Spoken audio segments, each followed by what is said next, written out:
Hey guys, it's Archie Luxury. Welcome to the Archie Luxury channel. Today, guys, I want to talk about I am going into semi-retirement. I'm basically forced into semi-retirement at 52 years of age. And I am carrying $600,000 of debt. Yes. Fuck. Yeah. So, guys, how could I possibly go into semi-retirement with $600,000 of debt and be fucking sane and not jumping off a building? And that is a very, very good question. Very, very, very good question. So, why is it that I'm calm? Why is it? Well, maybe I am insane. However, it's not necessarily the amount of debt you have, it's also the amount of assets you have. So in my case, I am, together with my wife, rather fortunate to have some assets to offset the debt. And let's have a bit of a discussion on this. It's not just 600,000 of debt. Now, guys, firstly, let me tell you, I made a video. Check in the link there. I do live streams twice a day, morning and night. I'll link in the corner to my live stream channel, and you can check out the live streams. The other thing is, guys, I want to talk to you. I didn't want to semi-retire. This has been thrust on me. It's not something I chose. It's basically being thrust at me. What's happened is I've had a major decline in business trading conditions. Business is fucked, okay? Fucked. And let's be totally honest there. I've been self-employed now, working for myself for 10 years. Last time I worked in a contract role in IT was September 2014. That is just over 10 years ago. And I just turned 52 when I recorded this video. It was the 30th of October on the 23rd, 7 days after my 52nd birthday. So, guys, it's not by choice. It's just the way it goes. Being 52 in an IT industry is like being 62 in any other industry. Basically, it's fucking impossible to get a gig. Combined with my lack of skills, lack of certs, lack of tertiary qualifications, and not to mention the fact that I'm a stubborn fuck, opinionated, stubborn, it doesn't help me get a position. So I'm going into semi-retirement. Semi-retirement, what does that mean? Well, I'm not fully retired.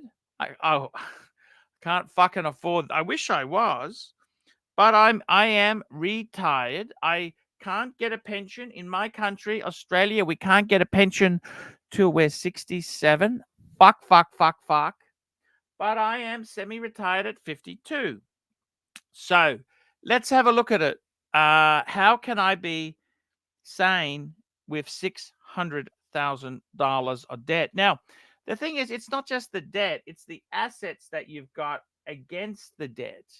And let's have a talk about what does the debt consist of. So the debt in my case, let's have a look at this here. It consists of a car loan, a mortgage, and a mortgage on an investment condo. That's an apartment, an investment property. Now, I own this with my wife, and basically, let's have a bit of a talk about it and how things are structured. So on the home loan itself there, on the home loan, I have got a bit owing, yes. So the home loan itself, at the moment, I have a line of credit, which will make the home loan get bigger or fall, depending if I put money in or out. At the moment, it's about $262,500. I also have the ability, I can I can access an additional, yes, I can access additional money. I can access an additional $68,000. 70 grand. I got 70 grand able to be accessed. I.e., I find a great watch, a Panda Daytona at retail. That's always what you need there. So I got, let's look at that. I got $70,000, and my monthly repayment on the 70,000 divided by 2,000 gives me 35 months. Divide that by 12. That's 3 years worth of payments. Okay? 3 years. 3 years worth of payments before I have to start putting money in myself. I've also got, so that's the first loan, 262, which has a credit limit of 330,000. This next loan I've got is an investment property. Now, the investment property itself, it's an apartment that I own with my wife that's rented out. Now, the investment property itself, we owe 291,000. 291. That payment, we've got 6,500 in advance, which is good. Sorry, we have how much do we have in advance? $5,074 in advance. That property there, let's have a talk. Well, it's rented out. It rents. Basically, the rent covers the mortgage. So even though we owe $291,000 on the investment property, we have got income coming against it. So it's not as bad as it sounds. So then the third debt, what is the third debt? Well, that's my BMW. The BMW. Now, sensibly, going into semi-retirement, I would sell the fucking thing. Basically, clear the debt, and I may not make any money, but I don't have to service fucking debt. And also, that car is pretty damn expensive. Everything on that thing is expensive. However, I got two problems with that car.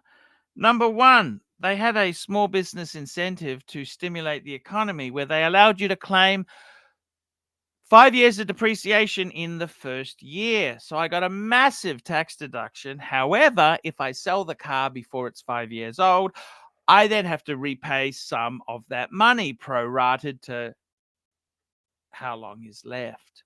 So that's number one. And the second problem with that car is because the luxury car market has had it's been very tough. Guess what? I've got negative equity. I owe more than the finance I have on the vehicle. I would have to pay back an additional $5,000 to $10,000.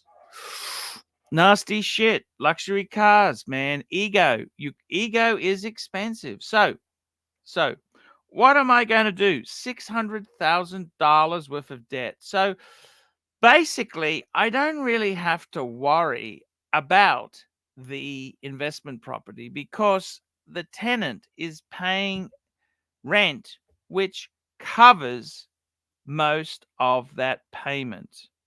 There is a bit of a shortfall, which is actually homeowner association or body corporate, you would call it. Plus, I've got to pay rates and water for the apartment.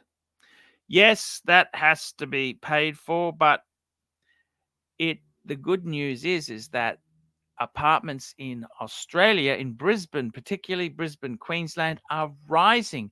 We've got the Olympics in 2032.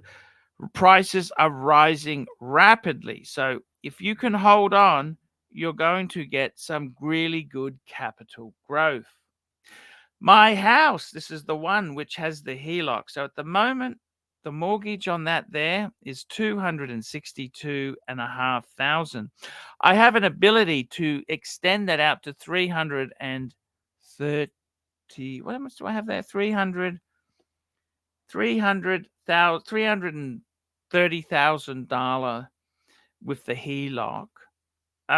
However, my wife is working part-time. I am still earning some money, so we can sort of pay that. And I got enough money from the HELOC to not have to make a payment for 3 years. Now, at the end of 3 years, fuck, it's not really a great situation, is it? Where I then owe some HELOC money. But you know what? You can HELOC again. That's right. You can HELOC again because the equity is rising. The equity is rising. So I could HELOC that bastard again and not worry for probably another 5 years. So that's what I can do. Now, the good news is I've got rid of a lot of bad debt. I don't owe anything on credit cards, MasterCard, Visa, and Zip. I got rid of them. I paid those bastards out. Paid them out every month. So that's good news. With the car, well, I got a choice with the car. At the moment, it's probably not a good idea to sell. And I've got HELOC money I can use to make the payments if I'm really fucked. Because of the tax situation, I'm really best to wait till the 5-year term. Now, at the end, I've got 2.5 years to go before the car payment stops. And I got a balloon due, a $24,500 balloon payment. But I got 3 choices with that car. I can give the car back. I can keep the car and pay the balloon, or I can roll it over to a new BMW, and any extra that the car's worth, I can take off the new BMW. Now, I got to be completely honest with you. I think I'm done with BMWs. They are so expensive. Bavarian money wasters. They are fucking dear. But the good news is with me, you know what? You know what? I really do think I will wait and see. If the car is worth less, I may give it back because I've got an agreed buyback as long as the kilometers and the condition is okay. So I'm going to be using it sparingly. And it does give me some joy. Yes, it does. But at the end of in 2.5 years' time, we'll see how I feel. We'll also see my financial position. If I'm really fucked as fucked, I'll just give the bastard back and walk away. If I'm doing okay, I could actually pay the bastard out and keep it because I love a prestige car. Who doesn't love a prestige motor car? Now, the thing is, we've got HELOCs, we've got all these things here. I can always get a new HELOC in a couple years' time because the equity in both of these properties is rising. HELOC, HELOC, HELOC. So I can keep HELOCing, just make some bullshit excuse about needing some renovations, few repairs, blah, blah, blah, blah, blah. And presto, I get instant money. Now, the other good news is, too, as I'm getting older, I'm able to access superannuation. My wife is a couple years older than me. God rest her soul. And she has a lot more money in the superannuation. I was investing in watches, and that was great until the burglars came and took the whole fucking collection. So I had a bit of a financial setback. But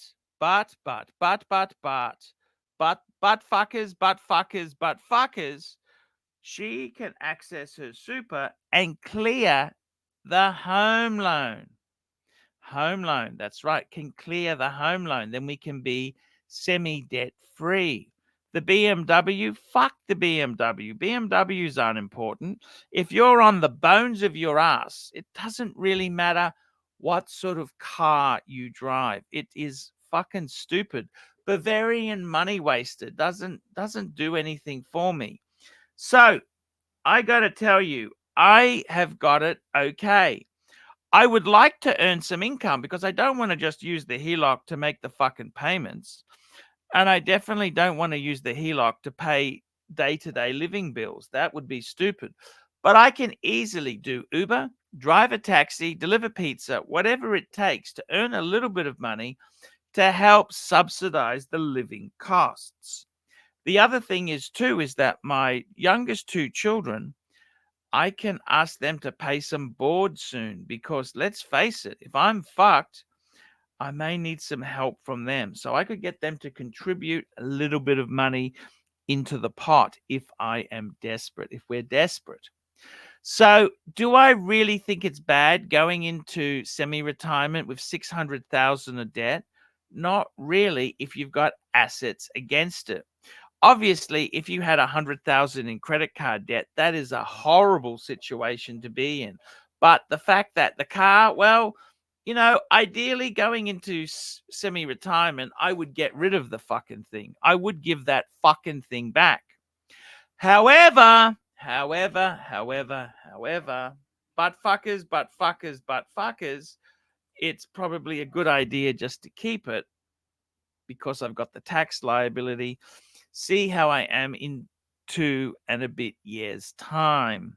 If things are desperate, can always sell it, pay a little bit of tax back on the depreciation I've claimed, and get out of the fucking financial torture that is luxury car ownership. The other thing is that the two properties, the investment property and the house, they are going up in value. Good equity, good ratios allow you to borrow against these fuckers if you are desperate. That's right, guys. If you're desperate, it lets you borrow against them. So, what do I think, guys? What do I think? Well, I really am sad that I'm forced into semi-retirement at 52. I wish I could have made it till 60. However, YouTube is the business it is, and it's fucked. It's just gone fucked. So I can only deal with the cards I'm dealt with. So what am I going to do? I'm going to take it. Just be cool, be calm, be sensible. Don't be vicious. So that's my plan for the future. Plan for the future, heading into semi-retirement. Ideally, you would want to go into semi-retirement with absolutely no debts, debt-free status. However, I think it's better to keep the investment property. I mean, I could always sell. It's not mine. It's ours. It's my wife's and mine. We could sell the investment property and clear the debt on the house and the stupid BMW and have some money up our sleeve. However, the capital gains on property, it's probably best to keep the investment property and ride those gains out. Obviously, if you're desperate and you really got no choices, well, you're forced to sell. The other thing is, instead of selling the investment property and having a capital gains tax liability, we could also sell our house, downsize to the apartment, and live up life to the fullest. I'd like to get a Mercedes-Benz or a Porsche next time. What do you think of that? Maybe with a little bit of finance? I don't know, guys. That's food for thought. I'm ArchieLuxury. Tell me what you guys think. Remember, check out the ArchieLuxury live stream, daily live streams, twice a day, morning and night, on the ArchieLuxury live stream channel. I'll put a link. Guys, I really want to hear your advice. Put it down below, and I will see you in the next one. Next one.